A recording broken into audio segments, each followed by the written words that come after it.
শরীফ ওসমান হাদি ভাই কিছুক্ষণ পূর্বে তার মৃত্যুর ঘোষণা হয়েছে, তিনি আল্লাহর জিম্মায় চলে গেছেন। আমার উস্তাদ আব্দুল্লাহ জাহাঙ্গীর রহমাহুল্লাহ দুনিয়ার থেকে চলে যাওয়ার পরে এরপরে কারো জন্য দিলের মধ্যে এরকম টান হইছে, কাউকে দিল থেকে এরকম ভালোবাসার দাবি তার প্রতি আসছে, এটা খুব রেয়ার।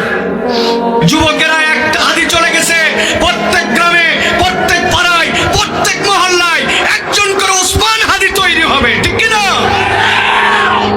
আমি একটু ব্যক্তিগতভাবে মর্মাহত।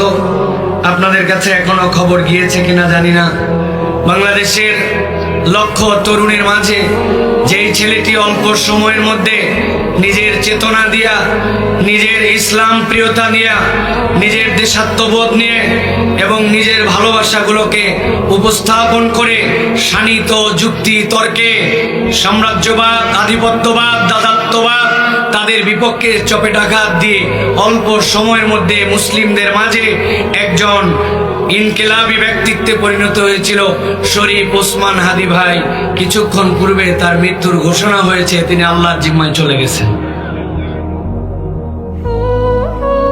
আসলে আল্লাহ রাব্বুল আলামিনের কাছে তার জন্য দোয়া করা ছাড়া আমাদের এই মুহূর্তে করণীয় অনেক কিছুই আছে। তবে প্রাইমারিলি আমরা আল্লাহর কাছে দোয়া করি, আল্লাহ রাব্বুল আলামিন যেন ওসমান হাদির ভুল ভ্রান্তি মাফ করে তাকে জান্নাতুল ফেরদাউসের মেহমান হিসেবে কবুল করে নেন। প্রিয় ভাইরা, জীবন আমাদেরটাও হিসাব মিলান। হাদির বয়স খুব বেশি না, হাদিকে চেনেও মানুষ বেশি দিন ধরে নয়, কিন্তু একটা ছেলে যদি চেতনায় ইসলামকে লালন করে, যুক্তিতে যদি দেশপ্রেমকে উপস্থাপন করে, আধিপত্যবাদের বিরুদ্ধে সে যদি নিজের শানিত যুক্তিগুলোকে উপস্থাপন করে, তাহলে আল্লাহ রাব্বুল আলামিন মানুষের অন্তরে তাকে কিভাবে ঢুকাইয়ে দিতে পারেন, এটাই হচ্ছে ওসমান হাদি তার প্রমাণ। এই জন্য আমরা আজকে অত্যন্ত ব্যথিত। আমি আসলে কিভাবে কথা বলবো এইটা আমি আসলে খেয়ে হারাই ফেলছি। কারণ আমি আমার উস্তাদ আব্দুল্লাহ জাহাঙ্গীর রহমাহুল্লাহ দুনিয়ার থেকে চলে যাওয়ার পরে এরপরে কারো জন্য দিলের মধ্যে এরকম টান হইছে, কাউকে দিল থেকে এরকম ভালোবাসার দাবি তার প্রতি আসছে, এটা খুব রেয়ার। এই জন্য আমি আল্লাহ রাব্বুল আলামিনের কাছে দোয়া করি, সাথে সাথে তরুণদেরকে শপথ নিতে বলবো।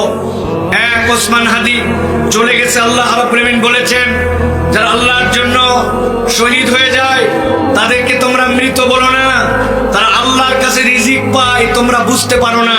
এটার অনেক ব্যাখ্যার একটা ব্যাখ্যা হচ্ছে আল্লাহ সরাসরি তাদের জন্য রিজিকের ব্যবস্থা রাখেন, কিন্তু আল্লাহ রাব্বুল আলামিন প্রত্যেকটা শাহাদতের বদলা এই দুনিয়ার বুকে এমন ভাবে ছড়ায় দেন, ঘটায় দেন, যেটার দ্বারা এই জগৎবাসীও দেখতে পায় যে ওই লোক মরে গেছে, তার আদর্শ মারা যায় নাই। হামজাকে যারা শহীদ করেছিল, যারা ইসলামের বিখ্যাত বীরদেরকে শহীদ করেছিল, তাদের নাম কিয়ামত পর্যন্ত আল্লাহ স্মরণ করে রাখবেন। আমরা বিশ্বাস করে আমাদের ওসমান হাদি যে আদর্শ লালন করেছে,